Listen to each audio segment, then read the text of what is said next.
Olá pessoal, de volta e dando continuidade então à nossa aula sobre código genético, tradução e síntese proteica, agora a parte 2. Vocês se lembram que no início da aula eu apresentei para vocês os diferentes tipos de RNA e as classes de RNA que atuam durante o processo de tradução e síntese proteica. Um deles era o RNA transportador. Pela propriedade de pareamento de bases por complementaridade, o RNA transportador assume esta estrutura conformacional, certo? Que corresponderia a essa estrutura tridimensional que lembra a letra grega sigma, ou que nós também podemos lembrar a estrutura de um trevo de 4 folhas. Essa estrutura, pelo dobramento da fita única de RNA, pelas interações intrínsecas da própria fita, ela adquire esta conformação, e nesta conformação nós podemos observar alguns pontos que são chaves para o processo de tradução e a atividade desse RNA como transportador. Nós temos aqui, olha, a extremidade 5' com fosfato livre, e neste outro ponto a extremidade 3' com a hidroxila livre. Nessa extremidade 3' é onde a gente vai observar a ligação do aminoácido que o RNA transportador vai carregar, né? É exatamente esse o seu papel. Então o RNA transportador carregado, ele vai ter a ligação aqui covalente de um aminoácido específico, que ele então vai transportar até o ribossomo, que corresponde então ao sítio de síntese de proteínas que vai estar acontecendo no citosol da célula. Nós temos aqui, ó, numa das alças que surgem durante a formação da estrutura secundária, uma região que nós denominamos alça anticódon do RNA transportador. Por que essa alça é denominada anticódon?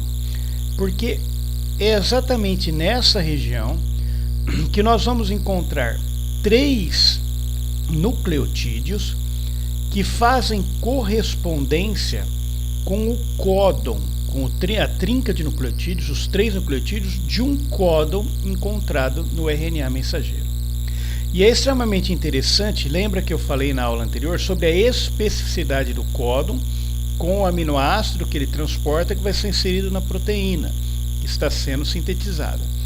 Aqui se dá a especificidade. Observam que eu tenho um códon GCA, que por pareamento de bases complementares formou então aqui, ó, uma ligação com o anticódon citosina, guanina, uracila, e imediatamente na região aqui, ó, posterior, nesta extremidade aqui, eu vou estar o RNA transportador vai estar transportando o aminoácido alanina, que corresponde a este códon. Então nós observamos aqui a especificidade do códon com o anticódon do RNA transportador e o aminoácido que está sendo transportado por ele, certo? O pareamento entre o códon e o anticódon obedece às regras do pareamento Watson e Crick, certo? Citosina, guanina, guanina, citosina, adenina, uracila, uracila, adenina, e os nucleotídeos se encaixando sempre na posição invertida, estão lembrados? Então eu tenho aqui um códon com a orientação sentido 5', 3', e o anticódon aqui 3', 5'. Vocês podem observar que no RNA transportador existem alguns nucleotídeos, né, que vocês falam, mas que são desconhecidos a princípio, né? Na realidade, esses nucleotídeos foram modificados, certo? São modificações, por exemplo, na uracila, enfim, a ligação de grupos metila. Então você tem algumas modificações que vão auxiliar, inclusive na manutenção dessa configuração, tá? Que fazem com que o RNA, então, o transportador, assuma sua função. Vocês estão lembrados também que quando eu descrevia as características principais do código genético, eu chamei a atenção para a redundância e a degeneração, certo?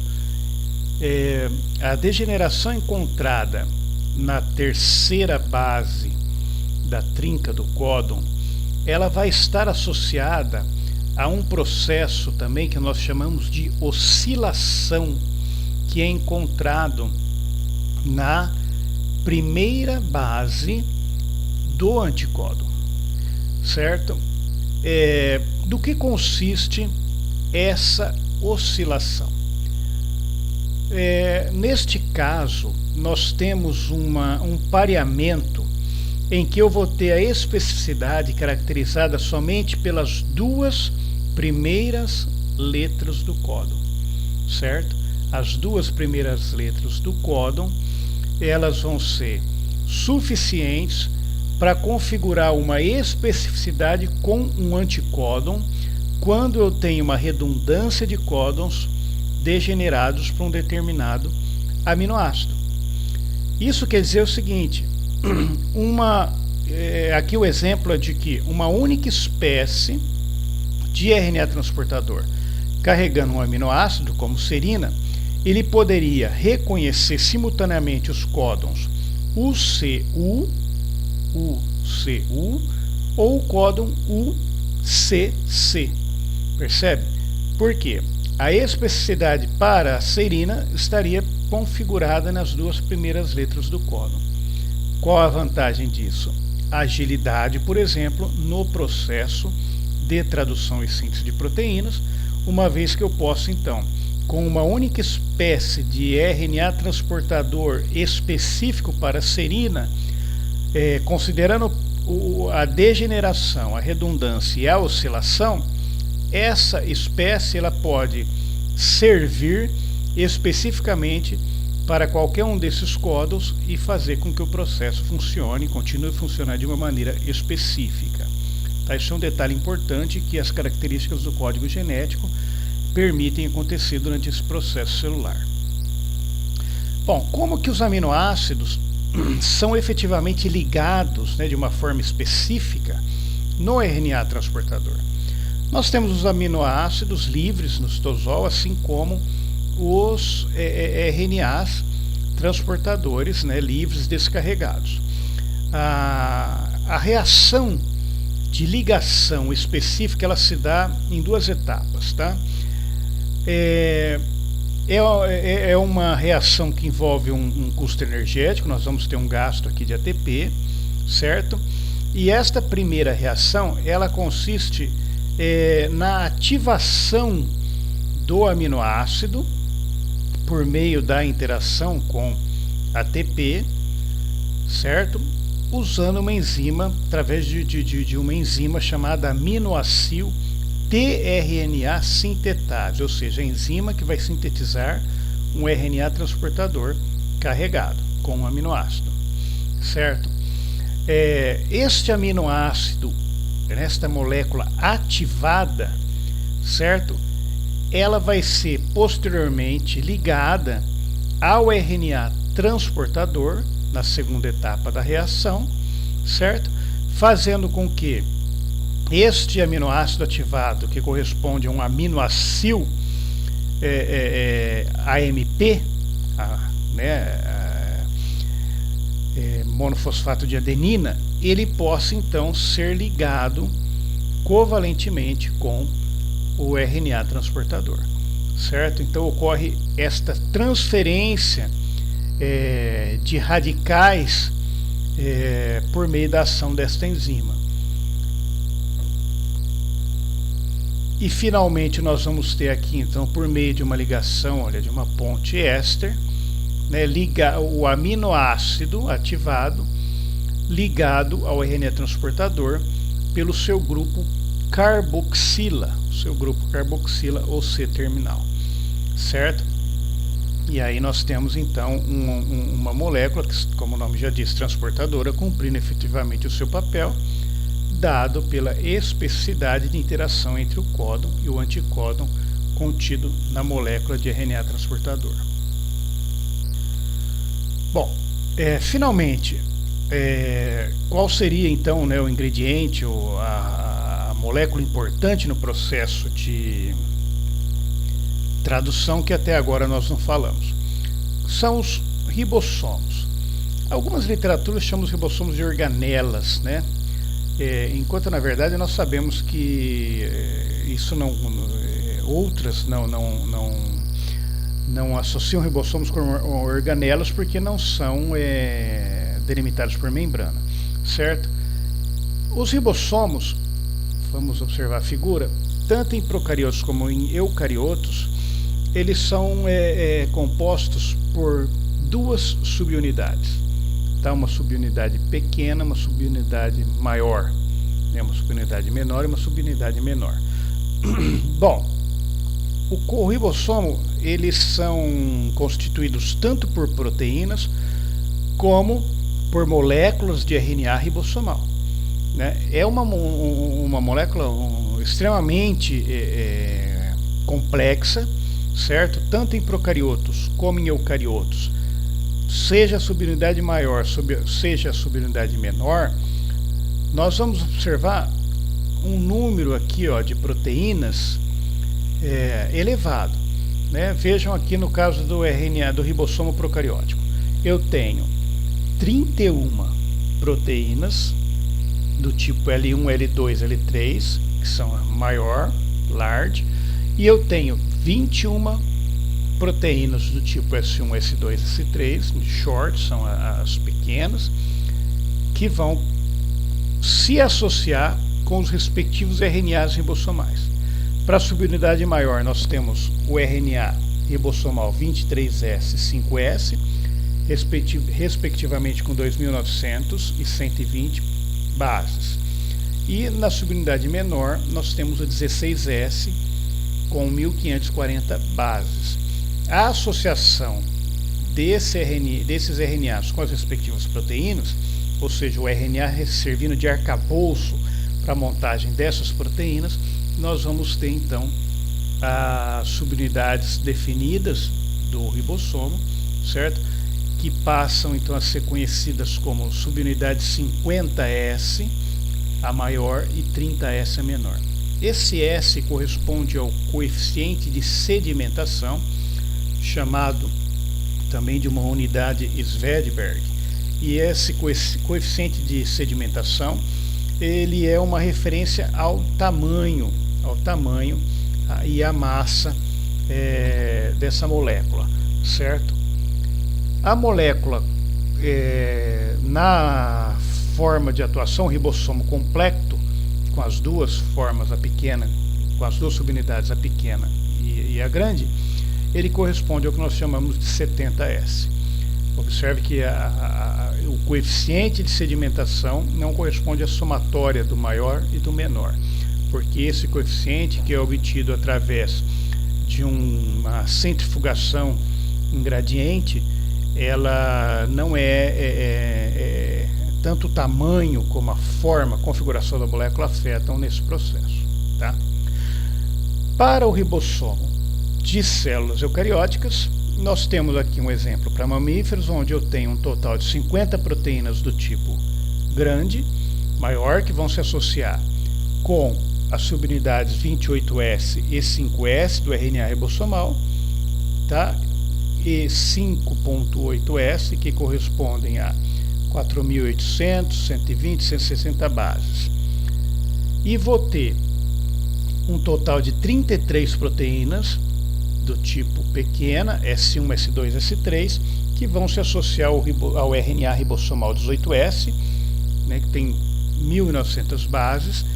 E, mais uma vez, esses RNAs servem de arcabouço, né, seria então onde as proteínas vão se complexar, dando origem à subunidade maior e menor de 60 e 40S, respectivamente, que no conjunto do ribossomo vão formar uma estrutura de 80 S.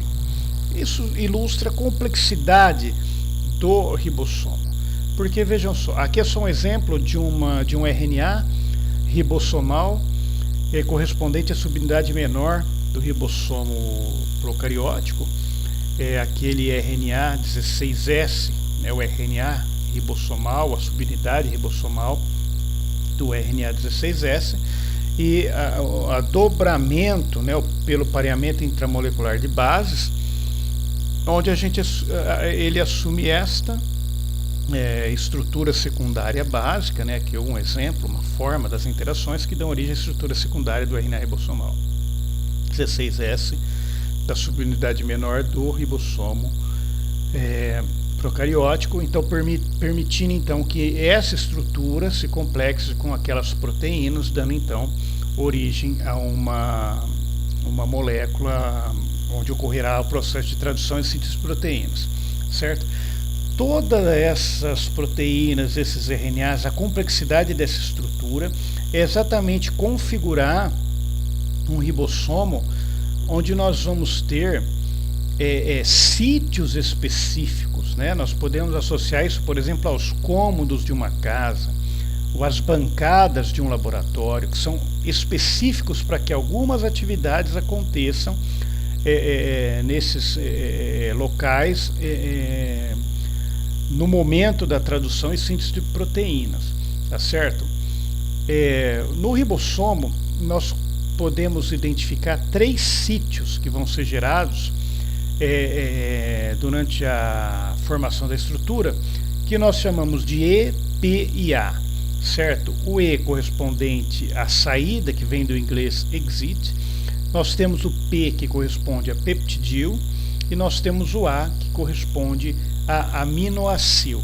Para vocês observarem uma imagem, né, que ilustraria isso, né, uma molécula então ribossomal, ela foi representada ali atrás, e muitas vezes ela é representada na forma de um coração, enfim, ela tem uma estrutura tridimensional parecida com essa.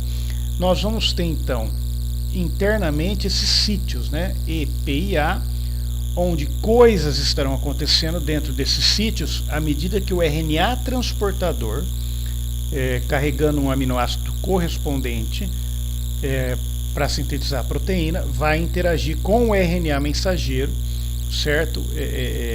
Junto com o ribossomo. Como o nome já diz, né, nós começando agora daqui para baixo, nós temos o sítio aminoácido, que é o sítio onde o RNA transportador carregado, né, ou seja, um aminoácido tRNA carregando um aminoácido, ele vai interagir no ribossomo. O sítio P corresponde ao sítio peptidil, onde nós vamos ter o que? O tRNA ligado a uma proteína crescente, nascente, ou seja, a proteína que está sendo sintetizada está ligada a um tRNA neste sítio. E o sítio E corresponde a um sítio de saída, ou seja, nós temos um sítio onde o RNA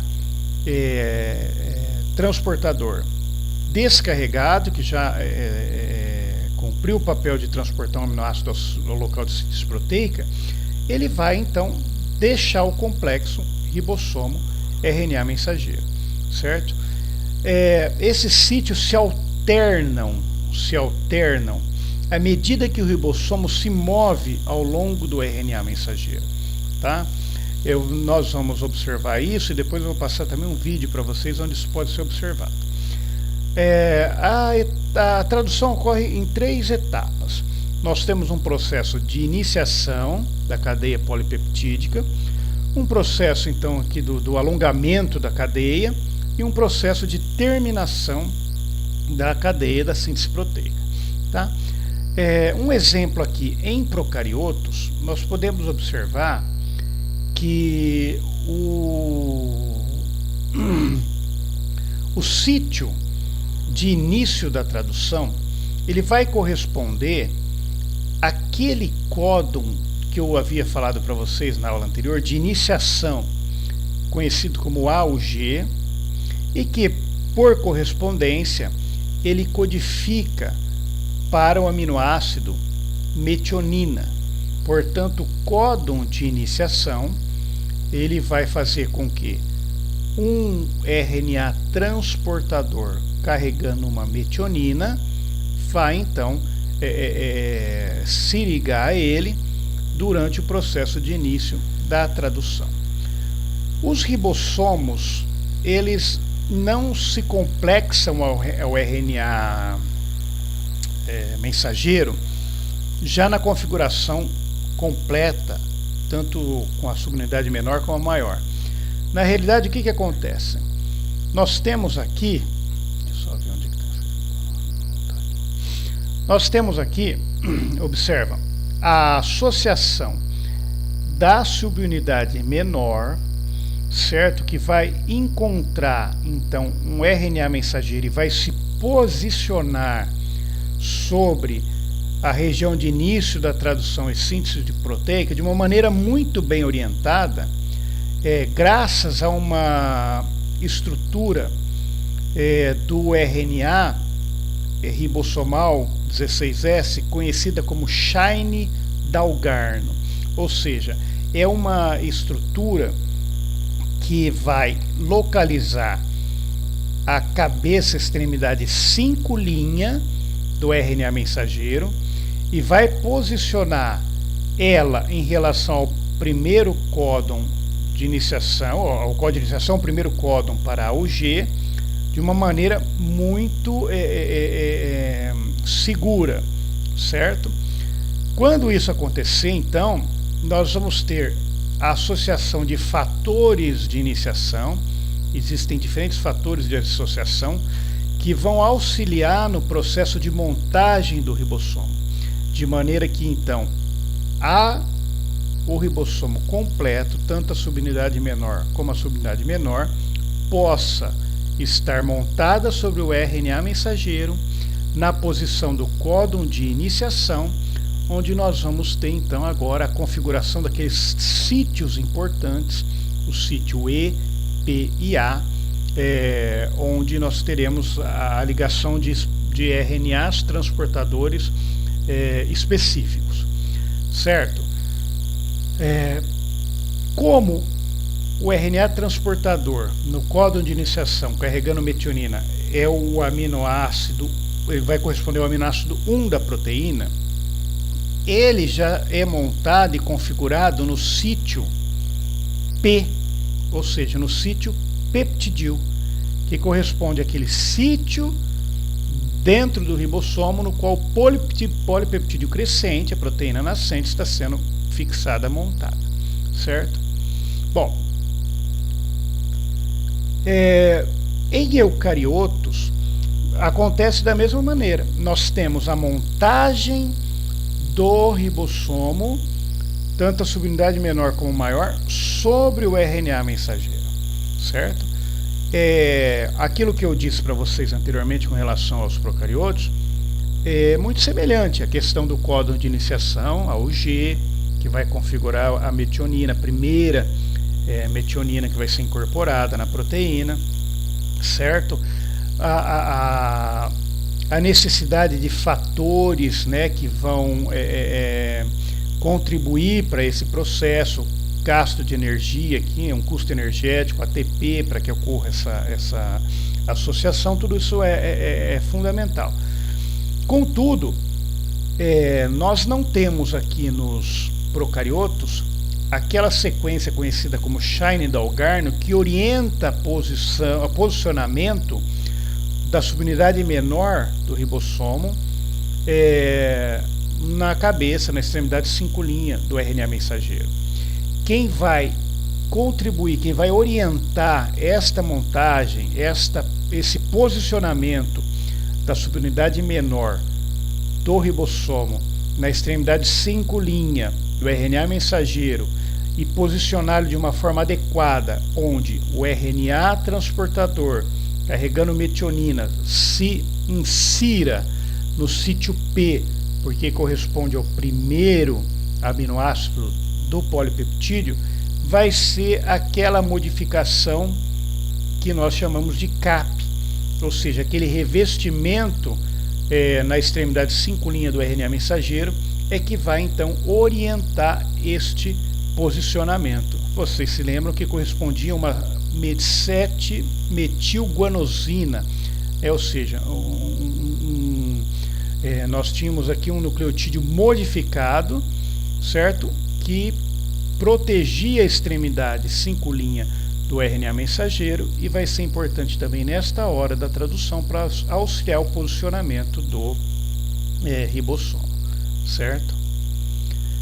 Só um detalhe que ficou aqui, que passou, há uma diferença entre a incorporação do primeiro aminoácido metionina no códon de iniciação entre procariotos e eucariotos. Observe que em procariotos existe aqui um F, certo? Quer dizer que nos eucariotos nós temos a incorporação de uma metionina modificada. Então, uma metionina modificada, uma formil metionina, que vai então se interagir aqui no códon de iniciação do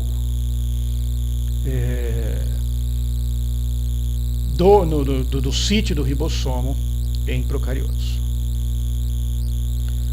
Bom, uma vez que todo esse processo de iniciação se deu, nós temos agora as etapas, a etapa de alongamento da tradução, onde ocorre aquela alternância entre os sítios EPA do ribossomo quando o mesmo se move sobre o RNA mensageiro, certo?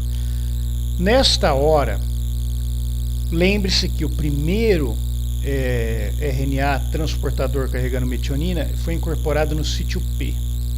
Nós temos, portanto, um sítio A, um sítio aminoácido livre, aberto, que vai permitir a incorporação do segundo RNA transportador, carregando o seu aminoácido específico, que vai ser então incorporado nesse sítio A.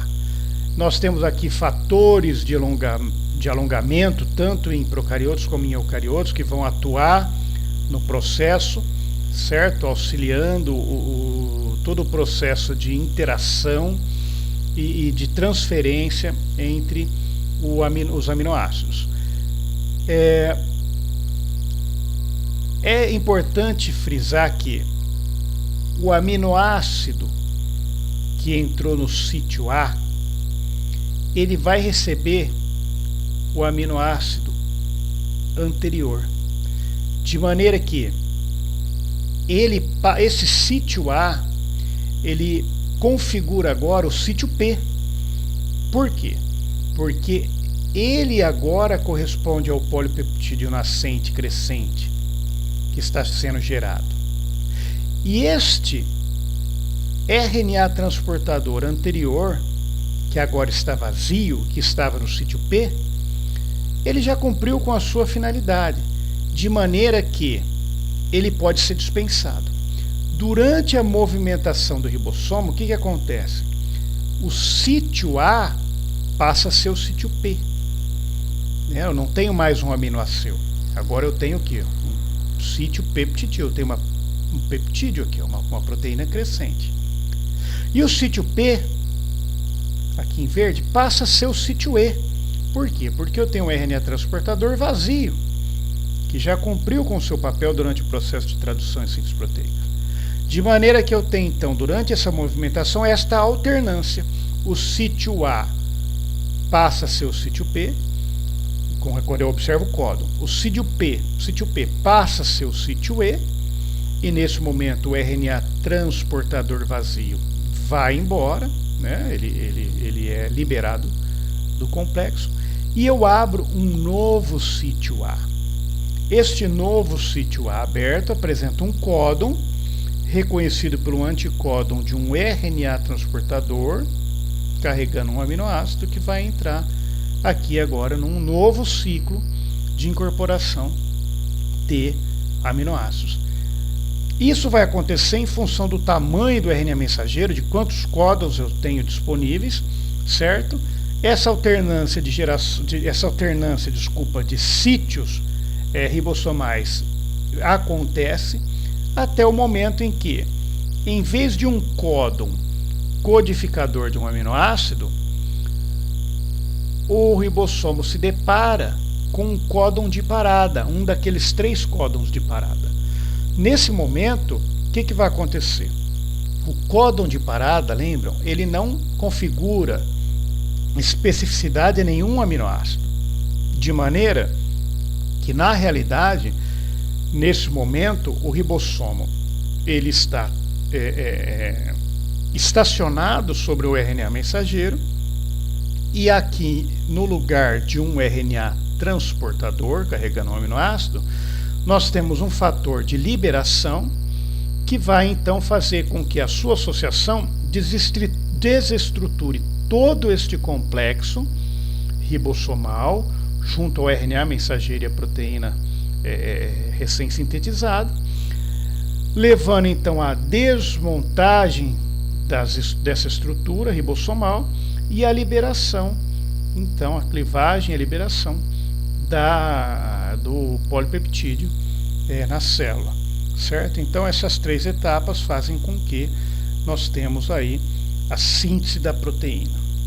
Durante o processo de síntese de proteína, quando um aminoácido que se encontrava ligado a um RNA transportador no grupo, no sítio P, passa para aquele que chegou no sítio A, essa transferência faz com que ocorra uma ligação peptídica,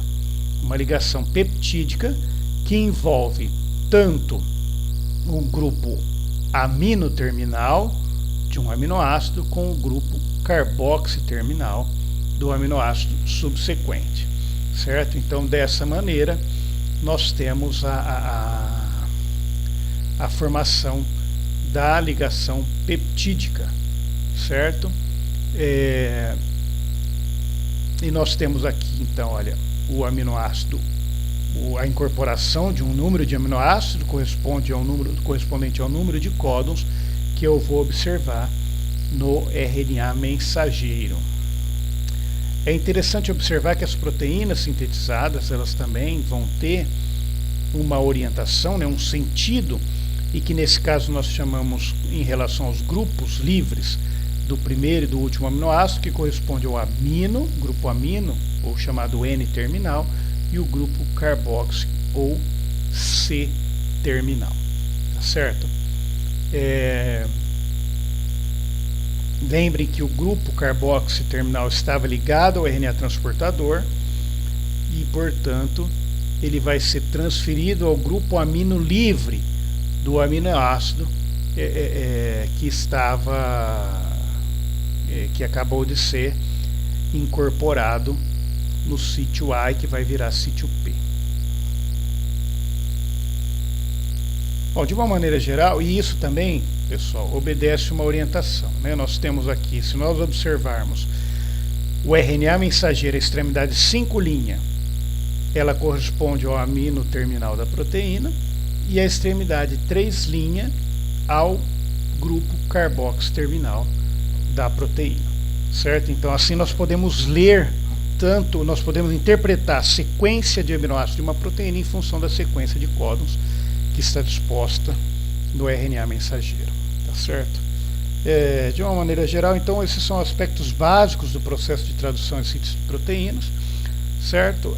Aqui tem uma charge muito interessante, na realidade até uma modificação, né, de uma charge de Mafalda, que está conversando com o amigo Felipe dela aqui. Ela fala assim, ele pergunta qual o sentido da vida, e ela coloca, na direção 5', 3', Felipe, ou seja, observem que todos os processos que nós estudamos até o momento, desde replicação do DNA, de transcrição e de tradução, eles respeitam, eles se orientam, eles trabalham exatamente nesse sentido, começando numa extremidade 5' e terminando numa extremidade 3'.